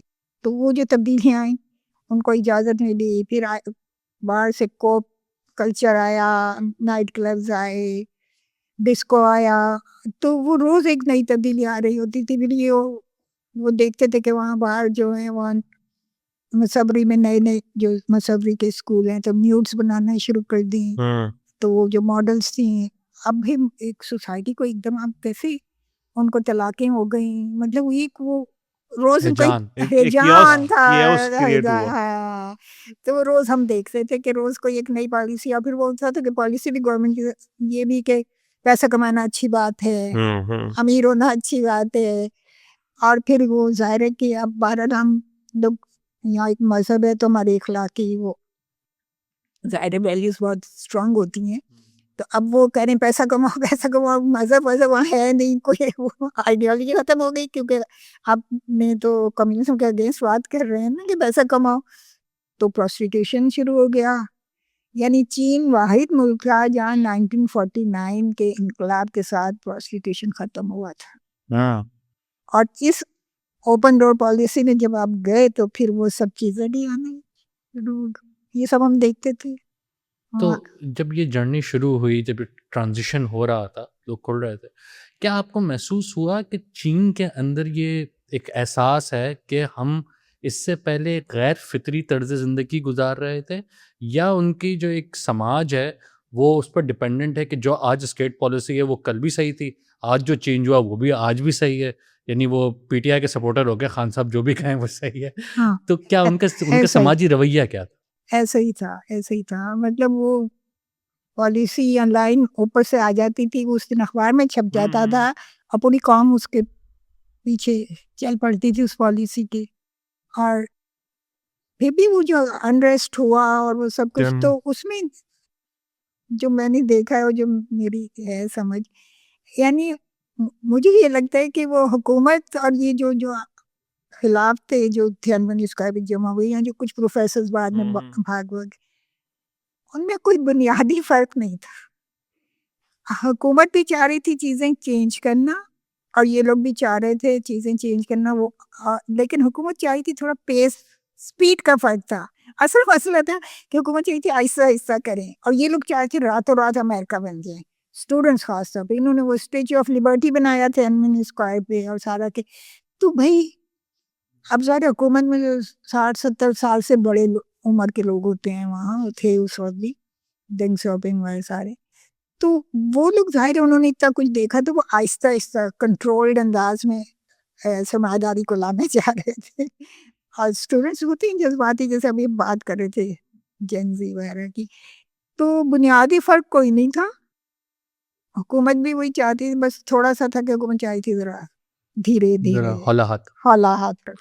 وہ انریسٹ جب ہوا تو آپ تو وہیں تھے, بیجنگ میں تھے, تو کیا لوگوں میں کیا مطلب چائنا کی سوسائٹی آپ نے دیکھی قریب سے, وہ ریئیکٹ کس طرح کرتے تھے اس طرح کے واقعات؟ جیسے اب ہمارے یہاں آئے, ہمارے یہاں لوگ کہتے ہیں کہ اب کوئی بڑا سے بڑا واقعہ ہو جائے تو کچھ دنوں میں وہ بات بیٹھ جاتی اور کوئی ریئیکشن کریٹ نہیں ہوتا سوسائٹی میں. تو وہاں لوگوں کو کیا تھا کہ وہ لوگوں کو کیا پہلے اطلاع بھی ملی تھی کہ وہاں شوٹنگز میں کیا ہوا ہے کیا نہیں ہوا؟ بس وہ ہم ایک سو رہے تھے تو وہ عجیب و غریب آواز سے میری نیند کھلی, اور میں نے بالکنی میں جا کے دیکھا تو ٹینک گزرے, اتنے بڑے بڑے ٹینک میں تو زندگی میں پہلی دفعہ دیکھی. انہوں نے وہ ساتھ شہر تھا تھینچن, کیونکہ جو ہٹانے کے لیے جب بیجنگ کی آرمی سے کہا گیا نا, تو انہوں نے انکار کر دیا تھا کہ ہم نہیں اسٹوڈنٹ سے چلائیں گے گولی, تو انہوں نے ساتھ ٹینک منگوا لی. اب اس سے بھی آپ حکومت کی یعنی بے وقوفی دیکھیں یا جو بھی, کیونکہ انہوں نے کبھی مظاہرے دیکھے ہی نہیں تھے 1949 سے, جب انقلاب کے بعد سے تو بھائی جو گورنمنٹ کہتی وہی ہوتا ہے. تو اب ان کو سمجھ نہیں آئی کہ ہم اچھا وہ پرامن میں تھے, اسٹوڈنٹس نے ایک بلب تک نہیں توڑا, اتنے دن اسکوائر بہت بڑا اسکوائر ہے, وہ بیٹھے رہے دھرنا دیے, انہوں نے ایک بلب نہیں توڑا, ایک چائے کی بوتل تک نہیں کہیں ماری. تو اتنے پرامن مظاہرین کے لیے آپ ٹینک کو لا رہے ہیں نا, اس سے آپ دیکھیں ہاں حکومت کا کہ ان کو یعنی وہ ان میں یہ سینس ہی نہیں تھی کہ ہم کیسے نمٹیں. جبکہ میں کہہ رہی ہوں کہ وہ بنیادی طور پہ ان کے مطالبات بھی وہی تھے, وہ تھوڑا وہ تیزی سے چاہ رہے تھے, تھوڑا یہ کنٹرول میں چاہ رہے تھے. تو بنیادی طور پہ یہ لے آئے ہیں سرمایہ دارانہ نظام انڈر اسٹیٹ کنٹرول، صحیح. But that is it. صحیح. اب وہ ہماری ایک بات وہاں رہ گئی تھی جب بھی ہم بات کر رہے تھے کہ جو ایفاز صاحب کے ساتھ پھر آپ جب وہ اس کو کچھ ہم ان کو کیسے یاد کرتی ہیں آج آپ؟ میرے خیال اب تو اپریل میں ہی ایفاز صاحب کی برسی اپریل میں آتی ہے غالباً. کیا ہے تھا؟ برسی ایفاز صاحب کی شاید اپریل میں آتی ہے نا. جی جی جی جی اور کووڈ کے دنوں میں وہ جی دنیا جی سے ہاں رخصت ہوئے. کووڈ میں گئے. تو ان کو جب آپ دیکھتی ہیں ان کے ساتھ ایک طریقے سے آپ کا ایک کلیگ بھی رہے شروع میں اور پھر ان کا جو پورا ایکٹیویزم کا دور ہے تو کیسے یاد کرتی ہیں آپ ایفاز صاحب کو؟ ایفاز کے ساتھ بہت برا ہوا. ایکچولی وہ ہم لوگ یعنی ہم جو لیفٹ کے اپروچ آئے نا، تین نواز لوگ تھے، ہم لوگ اتنے جذباتی اور اتنے غیر سائنسی، جبکہ سوشلزم کے حیثیت سے ہمیں بہت سائنٹیفک ہونا چاہیے، لیکن ہم لوگ اتنے جذباتی لوگ تھے کہ ایفاز بیچارے حقیقت ہمیں بتا ہی نہیں سکتے. وہ سمجھ چکے تھے یہ سب کچھ جو ہوا، جب وہ چین سے آئے وہی سمجھ چکے تھے، اور ہم چین کی وجہ سے ان کے عشق میں مبتلا. ہمیں پتہ نہیں تھا کہ وہ چین سے ڈیسلیوشن ہو کے آئے تھے، لیکن اس وقت حالات ایسے تھے کہ وہ نہیں بول پائے. اور اچھا تو ہمارے ایک گھریلو اختلاف یہ بھی ہو گیا. صحیح. اچھا یہ مسئلہ بھی ہو گیا تھا.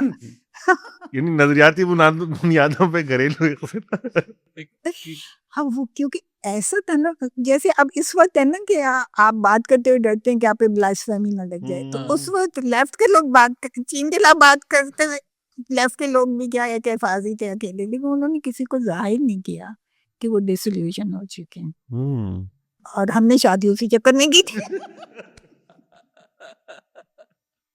تو ہمارے ساتھ کلمیاں ہو گیا. اب یہ تو بہت بعد میں سمجھ آئے نا کہ بھئی وہ غلط تھا اور ایفاز صحیح سمجھ رہے تھے اور ہم غلط تھے. سب یہ چیزیں اس وقت تو نہیں تو ہمارے ساتھ تو یہ ہوا. اب ہم اس کو کیسے ایکسپلین کریں؟ تو اس وقت بھی آپ لوگ مذاق میں یہ بات لیتے تھے یا اس وقت سنجیدگی کے ساتھ یہ ہوتے تھے کہ آپ ڈسلیوژنڈ ہو گئے چائنا سے، تو یہ کیا ہوا آپ کے جو ایک پورے نظریاتی طور پہ آپ کھڑے؟ نہیں تو ظاہر نہیں کرتے تھے نا، یہ تو بہت اتنے سالوں کے سفر کے بعد، اور وہ بھی بچے جب بڑے ہو گئے اور بچوں نے ذرا کمیونیکیشن ان سے شروع کیا، تو بیٹے نے ایکچولی رمیز سے، تو پھر تھوڑا سا اچھا آپ بہت لیٹ پتہ تھا. لیکن ایک جو اب وہ جو وقت ہے اس وقت تو آپ پاکستان میں ہیں. اب ایفاز صاحب جو تحریک چلی ہے پوری، جس پہ انہوں نے ایک کتاب بھی اقبال خورشید کے ساتھ، اقبال نے ان کے معاون کے طور پہ لکھی، سب سے بڑی جنگ. تو یہ جو تحریک ہے صحافیوں کی، اس دوران وہ ظاہر انڈر گراؤنڈ بھی جا رہے ہیں، تو اس وقت کیا آپ لوگ کس طریقے سے ان چیزوں کو دیکھتے تھے؟ ہاں بہت جوش تھا. اصل میں پھر ہوا یہ کہ جب ضیاء آ گیا نا، تو ہمارا سارا فوکس جمہوریت کی طرف ہو گیا. جیسے پہلے تھا نا کہ انقلاب اور یہ وہ، تو ہم بھول گئے سب. جب ضیاء آیا تو بس پھر یہ تھا کہ جمہوریت کے لیے جدوجہد کرنی، جمہوریت کو واپس لانا ہے، جمہوریت ہونی چاہیے. تو پھر ہم بس جمہوریت کے لیے وہ تھا. تو پھر وہ سارے ایک غصہ ہوا تھا اندر، بہت غصہ تھا اندر، حامیت کے خلاف، ضیاء کے خلاف بہت غصہ تھا بس. اور اسی غصے میں ہی وہ ہم سب کچھ کر رہے تھے اس وقت. پھر ہم اور کچھ نہیں سوچ رہے تھے، صرف جمہوریت کی واپسی. صحیح. اچھا تو پھر اب یہ ضیاء کا 9 سال 11 سال 11 سال اب 11 سال آپ دونوں پاکستان میں ہی ہیں. 85 میں چلے گئے 85 میں ہم 85 میں اب وہ جو دور ہے اس میں پیپلز پارٹی زیر عطاب ہے، اور جہاں اس وقت پیپلز پارٹی کو سندھ، کراچی یا پیپلز پارٹی کے مین لیڈرز، کیا آپ ان لوگوں سے کانٹیکٹ میں تھے یا آپ لوگوں کی تحریک، آپ لوگوں کا وہ بالکل ایک الگ پیرل الگ چل رہا تھا، آپ لوگوں کی سول سوسائٹی موومنٹ الگ؟ اب ایک نیچرل الائنس ہوتا ہے نا، تو صحافیوں کے میں بھی یہ تھا. اس وقت بھی کوشش کرتے تھے کہ بھئی یہ ان سے الگ رہیں ذرا پیپلز پارٹی سے، کیونکہ کے مطلب حکومت میں یہ بھی کہنا تھا کہ یہ ہماری اپنی تحریک ہے، ہم کیونکہ اسے تو obsession تھا نا پیپلز پارٹی کا. ضیاء الحق کو obsession تھا پیپلز پارٹی کا، اور ہم لوگوں کو یہ ثابت کرنا تھا کہ ہم اپنے حقوق کے لیے بات کریں. لیکن وہ یہ ہے کہ ظاہر جیسے میں نے ابھی پہلے بھی کہا کہ ہم لوگ تو ہمیشہ سے ایسے ہیں کہ جو بھی مظلوم ہوتا ہے ہم اس کے ساتھ کھڑے ہو جاتے ہیں. اب وہ ساری سچویشن میں ہمیں پیپلز پارٹی مظلوم لگ رہی تھی تو ہم اس کے ساتھ تھے, لیکن ہم ویسے لیکن آئیڈینٹی کے طور پہ ایک تھوڑا سا وہ تھی, الگ تھے. صحیح. اچھا مہناز صاحب, اب ہم ذرا کنکلوژن کی طرف جاتے ہیں, بڑا طویل وقت ہو گیا, کہ ہم دیکھتے یہ ہیں کہ آپ کی, میں پرسنل اس سے بات کروں کیونکہ جیسے میں نے شروع میں کہا کہ آپ سے ایک ہمارا احفاظ صاحب کے جیسے ایک تعلق ہے, کہ ایک آج کل ہم دیکھتے ہیں کہ بہت بلیک اینڈ وائٹ میں چیزوں کو دیکھا جاتا ہے. آپ شروع سے لیفٹ کی اسٹرگل سے آپ کا تعلق رہا, آپ ویمن ایکٹیویزم میں بھی رہیں, لیکن ہمیں آپ کی پرسنالٹی میں چیز نظر رکھتا ہے کہ آپ کو مذہب سے بھی ایک تعلق ہے, اور یہ آج کل لوگوں کو شاید یہ چیزیں عجیب لگتی ہیں. آپ سے کہیں سوال ہوتا ہے کہ بھئی آپ کی پروفائل پہ بھی ہمیں نظر آتا ہے کہ آپ ریلیجیس چیزیں بھی شیئر کرتی ہیں, اس ایکسپیرینس کو بھی, ایون کووڈ کے زمانے میں بھی آپ نے بہت سی چیزیں اس وقت لکھی بھی اور شیئر بھی کی. تو آج کے نوجوانوں کو آپ یہ کیسے سمجھا سکتے ہیں, کیونکہ آج ہمیں لگتا ہے کہ ہم سوسائٹی کو زیادہ بلیک اینڈ وائٹ میں دیکھنے کے عادی ہو گئے ہیں. ہاں نہیں, یہ ہمیشہ سے تھا, بہت زیادہ تفریق ہوتی تھی. ایکچولی اب میں نے آپ کو بتایا نا کہ میرے ساتھ تو پرسنل لیول پہ بھی ہوا نا, آئیڈیالوجی کے حوالے سے, تو جب ہم چین میں رہے ہیں تو کیونکہ کراچی میں اتنی بھاگ دوڑ والی زندگی ہوتی ہے نا, آپ کو سوچنے کا موقع نہیں ملتا اپنی زندگی کے بارے میں. جب ہم چین میں گزارے, ریلیکس ماحول تھا, بالکل ڈفرینٹ تھا, مطلب ہمیں وہ ہر وقت یہ نہیں کہ دولت نے یہ کر دیا وہ کر دیا, اس سے تھوڑا ہم دور ہو گئے تھے. تو جب میں نے سوچنا شروع کیا تو پھر مطلب میرا ایک دوسرا سفر شروع ہوا, اسے آپ تصوف کا سفر بھی کہہ سکتے ہیں, ایک اللہ سے عشق کہہ بھی کہہ سکتے ہیں, اور پھر اپنی خامیاں اور یعنی احساس ہونا شروع ہوا نا کہ ہم سے کیا کیا غلطیاں ہوئی, ہم نے کیا کیا غلط کیا. وہ ایک وہ بعد میں نے پڑھا بھی کہ تصوف یا صوفیزم کا جو ابتدا ہوتی ہے وہ اسی طرح سے ہوتی ہے کہ اگر اللہ آپ کے قریب آتا ہے تو آپ کو اپنی خامیاں اور اپنی عیب اور جو کچھ آپ نے کیا ہوتا ہے وہ آپ کو ریئلائز ہونا شروع ہو جاتی. تو میں نے باقاعدہ چیز میں ایک لسٹ بنائی تھی کہ پاکستان جا کے مجھے ان لوگوں سے معافی مانگی. اس طرح سے میرا سفر شروع ہوا, چین سے شروع ہوا. نمازیں بھی شروع کی چین میں نمازیں. اچھا حفاظ کو یہ ہے کمال کہ انہوں نے کبھی مجھے کچھ نہیں کہا, کبھی کچھ نہیں کہا کہ کیوں نمازیں پڑھ رہی ہو, کیا ہو گیا تمہیں. He never said anything. And you saw a very terrible time جب احفاظ صاحب کینسر کو اسٹرگل کر رہے تھے, تو اس میں بھی شاید اس نے کچھ آپ کو اسٹرینتھ دی ہوگی اس چیز میں. نہیں, جب تک یہاں ہم اسٹرگل میں تھے تو بس اسٹرگل ہی تھی, کچھ نہیں. یہ سب چین جا کے موقع ملا. میں اس لیٹر ایج کی بات کروں جب احفاظ صاحب کو کینسر ڈائگنوز ہوا اور اس پروسیس سے جب وہ گزر رہے تھے, تو اس وقت آپ ان کی ہمت کیسے بڑھاتی تھیں, یا وہ خود ہی اتنے باہمت تھے کہ وہ ماشاء اللہ وہ تو خود ہی اتنے باہمت تھے, اور بس ہم تو ان کے ساتھ دوڑتے رہتے تھے ہسپتالوں میں, اور جو کر سکتے ہیں وہ کرتے تھے. لیکن وہ ماشاء اللہ خود بہت ہی ہمت والے, بہت ہی بہادر, بہت ہی ایک طاقتور, کو تو بہت ہی اسٹرانگ پرسنالٹی تھے. آپ کو پتہ ہی ہے, جنہوں نے بھی ساتھ کام کیا ہے وہ جانتے ہیں. ایک سوال میں صرف چھوٹا تھا اس لیے کرنا چاہ رہا تھا, اور بہت میں اس کو کوشش کروں گا کر کے فار سم ریزن. احفاظ صاحب کے ساتھ کام کرنے والوں میں آپ نے دیکھا ہوگا دو طرح کے لوگ ہیں. ایک وہ لوگ ہیں جو ہمیشہ ان کا احسان مندی سے تذکرہ کرتے ہیں, کیونکہ ظاہر ان سے جس نے بھی کام کیا ان کے ساتھ سیکھا. لیکن ایک طبقہ وہ بھی ہے جو آپ کو بھی پتہ ہے کہ ان کو ان سے بہت شکایت رہتی ہے کہ جنہوں ان کا رویہ ٹھیک نہیں تھا, اور وہ بہت سختی کرتے تھے اور وہ ڈانٹ دیتے تھے. آپ تک بھی یہ بات پہنچتی ہوگی, تو آپ اس کو کس طرح دیکھتی ہیں کہ کیا ان کے رویے میں واقعی کچھ ایسی چیزیں تھیں جو آپ کو محسوس ہوتی ہیں کہ وہ جو انجسٹ تھیں, یا یہ بڑا مزے کا سوال ہے کیونکہ گھر میں بھی یہی تھا اور ہم بھی ڈرتے رہتے تھے, سچی بات ہے. دوست بھی ڈرتے تھے کیونکہ مجھے یاد ہے ایک دفعہ ان کے کچھ فرینڈس آئے, ہم وہاں تھے صحافی کالونی میں ہمارا گھر تھا, تو یہ سو رہے تھے. اب ان میں سے ایک باہر سے بھی آیا تھا نا, اب لیکن میری اتنی ہمت نہیں تھی کہ میں ان کو اٹھاؤں جا کے, کیونکہ ان کے مزاج کا تو آپ کو پتہ ہے. میں نے ان کے دوستوں کو کہا اندر آ جائیں, آپ خود اٹھا دیں. کہتے نہیں کہنے کا مطلب ہے دوست اور بیوی یکساں ڈرتے تھے. اور میرے بیٹے اس کی کبھی اگر ان کے مزاج کے بارے میں یعنی تجزیہ کرنا ہے تو میرا بیٹا از دا رائٹ پرسن, کیونکہ وہ بہت کلوز رہا, وہ کسی کو اتنا قریب بھی نہیں آنے دیتے تھے نا, تو لیکن اس نے بیٹے نے بہت ایفرٹ کر کے کمیونیکیشن ڈیولپ کیا. وہ رمیز انہوں نے لکھا بھی بہت اور اچھا, رمیز نے لکھا بھی وہ جو تھا بہت. تو کہنے کا مقصد یہ ہے کہ ان کی شخصیت کا یہ, اب اس میں ظاہر ہے کہ پورا آپ بیک گراؤنڈ ہے, معاشرہ ہے, آپ کی اپ برنگنگ ہے, آپ کی تکلیفیں ہیں, معاشرے کی ناانصاف, وہ سب کچھ ہے. اور وہ سینسٹیو, اصل بہت ہی سینسٹیو تھے, اتنی حساسیت نہ کہ بس وہ یوں چھونا بھی کسی وہ سمجھنے کو نہیں برداشت. میرا سینسٹیوٹی ہی ان کی جو تھی نا, وہ ان کے آپ خود بھی تکلیف کے باعث تھی اور دوسروں کے لیے بھی.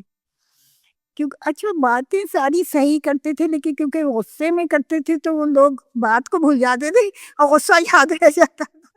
اب یہ ہوتا تھا جی انہوں نے غصہ کیا, انہوں نے چیخا, انہوں نے دھاڑا, انہوں نے, بلکہ لوگ تو مجھے یہ بتاتے کہ ہماری شادی سے کرسیاں اٹھا کے مارتے تھے. لوگ کہتے ہیں آپ نے ٹھیک کر دیا, آپ کرسیاں نہیں اٹھا کے مارتے. میں نے کیا ٹھیک کرنے, وہ خود ہی پتہ نہیں, وہ کہتے ہیں نا اللہ جوڑے کچھ سوچی کے ملاتے ہیں. تو مجھ میں صبر تحمل اس لحاظ سے بہت ہے, بہت زیادہ ہے, کہ مجھے ایمپتھی مجھ میں بہت ہے. یعنی اگر آپ کوئی غلط چیخ دھاڑ کر رہے ہوں گے تو مجھے غصہ نہیں آئے گا, میں سوچوں کہ اس کو مسئلہ کیا, اس کو مسئلہ کیا.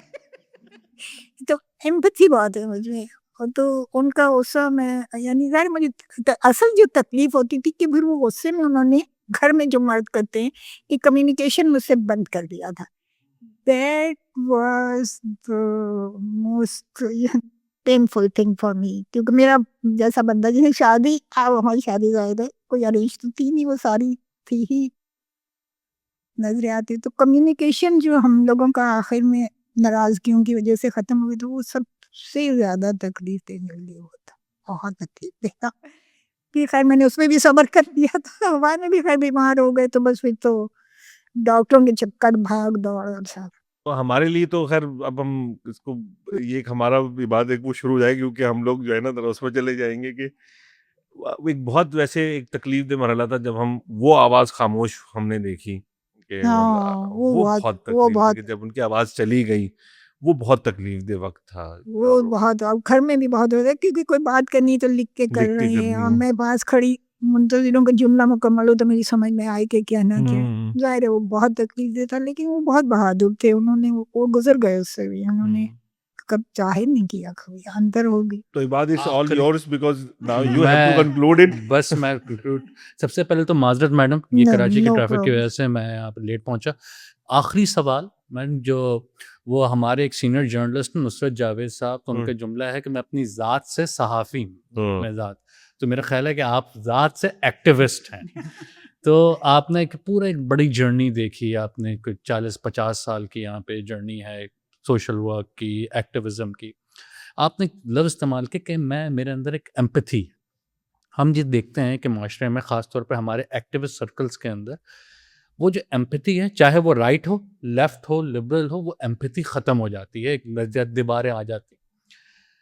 مجھے یہ بتائیں کہ اس معاشرے کے اندر گداز کیسے پیدا کیا جائے, اس میں خلیج کم کیسے کی جائے, اس میں برجنگ کیسے ہو, اپنے نظریات کو رکھتے ہوئے, انہیں مقدس سمجھتے ہوئے, ان کے ساتھ الائنڈ ہوتے ہوئے بھی مخالف نظریے کے لوگوں کے ساتھ ایک اچھا انسانی رشتہ کیسے پیدا کیا جا سکتا.